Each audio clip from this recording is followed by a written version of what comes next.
Ayan siya guys. Ay, lumus. Bumalik siya guys. Ayan. Ayan, pumasok siya sa baso. Bumalik siya ulit. Ayan siya bumalik. Huli ka. Huli ka! Huli ka! Huli ka! Huli ka! Nasa paan na siya guys. Nasa ilalim na siya guys. Nahuli ko na yung daga. Ayan na. Diba? Ganyan lang guys maghuli ng daga. Bayot-bot lang siya guys. Huli ko na. Diba? Pumasok siya sa baso di. Sinipa ako na shoot. Je! Halika! Ayan na siya oh. Nahuli ko siya.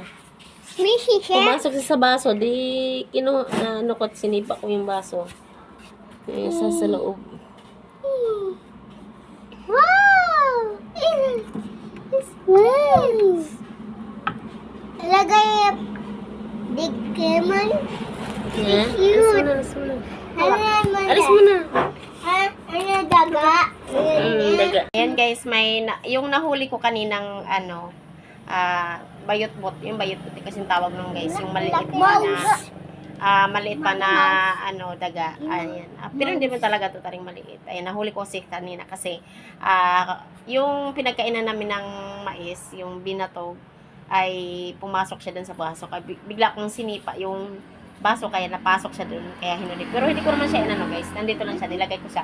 Siniptik ko siya dito guys. Ayan. Ayan, nilagay ko siya dito guys. Nabasa lang siya kasi try natin tong alagaan. Ayan. Nabasa siya kasi pumasok kasi sa baso. Ipit! Pinatog na may gatas kasi yun ang inano nila. Yung, doon kasi siya pumasok. Doon kasi siya pumasok kaya siya, nahuli ko siya. Kaya nabasa din siya nilagay guys. O, diba naglinis siya sa sarili niya? Mouse.